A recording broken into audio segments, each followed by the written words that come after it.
one of the most popular clothing stores in the world.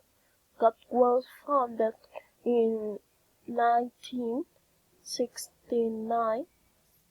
Gap pretty much invented the idea of a special retailer or a store that sells goods to people who love fashion. Gap's message is clear.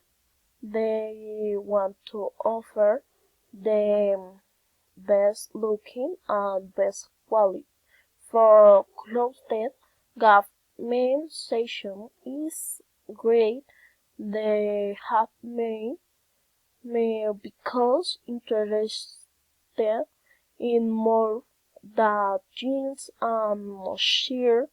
Nowadays, Gap is one of the largest clothing chains not only in the United States but also in the world.